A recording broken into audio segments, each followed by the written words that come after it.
Hello friends, আজকে বানাবো pizza. তার জন্য প্রথমেই 1.5 কাপের মতো ময়দা নিয়ে নিয়েছি, একটু চেলে নিয়েছি ময়দাটা। তারপর এর মধ্যে দিয়ে দেবো স্বাদ মতো লবণ, আর দেবো ওই 1 টেবিল স্পুনের মতো ড্রাই ইস্ট। তোমরা চাইলে কিন্তু টক দইও দিতে পারো।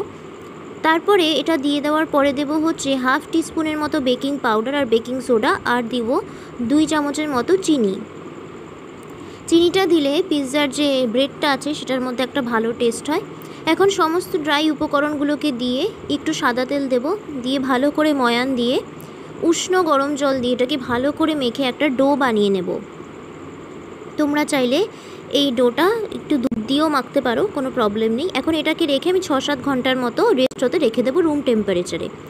একটা সস বানিয়ে নেব, যার জন্য বাটিতে দেবো কিছুটা পরিমাণে সাদা তেল আর 1 চামচের মতো বাটার।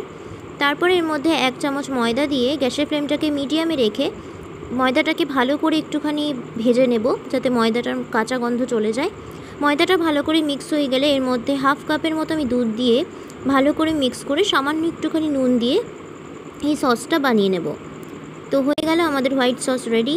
এবার 6-7 ঘন্টা পর এই ডোটাকে আমি একটা মোটা রুটির মতো করে বেলে নেব। তোমরা যতটা বড় পিৎজা বানাবে সেই অনুযায়ী বেলতে পারবে। তোমরা যদি একটু মোটা ক্রাস্ট পছন্দ করো তাহলে একটু মোটা করে বেলবে, আর যদি একেবারে পাতলা ক্রাস্ট পছন্দ করো তাহলে আরও পাতলা করে বেলতে পারো। তো হয়ে গেল। আমি এখন একটা প্লেটে তেল মাখিয়ে সেটার মধ্যে পিৎজার এই বেসটাকে দিয়ে দিলাম। ওপরে দিলাম একটু টমেটো কেচাপ, ভালো করে ছড়িয়ে দিলাম।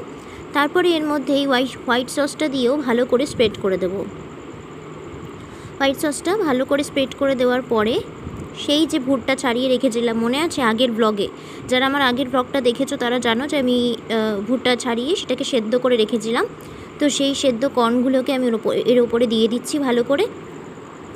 তারপরে এর মধ্যে আর কোনো ভেজিটেবলস যেহেতু এই মুহূর্তে আমার হাতের কাছে ছিল না, তার জন্য শুধু পেঁয়াজটাই দিয়েছি। তোমরা চাইলে এর ওপরে ক্যাপসিকাম, টমেটো এগুলোও দিতে পারো, মাশরুম। তো আমি পেঁয়াজটা দিয়ে দেওয়ার পরে এর ওপর থেকে একটু রেড চিলি ফ্লেক্স দিয়ে দিয়েছি, আর একটুখানি চাট মশলা আর একটুখানি ভাজা মশলা ছড়িয়ে দিয়েছি, আর পিৎজার ক্রাস্টটাতে একটুখানি তেল মাখিয়ে নিয়েছি। এবার কড়াইয়ে নুন দিয়ে স্ট্যান্ড বসিয়ে এটাকে ঢাকা দিয়ে ওই 15 মিনিটের মতো বেক করলেই কিন্তু আমাদের পিৎজাটা রেডি। মিডিয়াম ফ্লেমে বেক করেছি, দেখো পিৎজাটা কত সুন্দর হয়েছে। ভিডিওটা ভালো লাগলে চ্যানেলটা সাবস্ক্রাইব করে দিতে ভুলো না আরও নিত্য নতুন ভিডিও পাওয়ার জন্য। আর এই ভিডিওটা ভালো লাগলে লাইক করে দিও। Thank you, bye. ফিরে আসবো পরের ভিডিওতে। আর পিৎজাটা কিন্তু খেতে জাস্ট অসাম।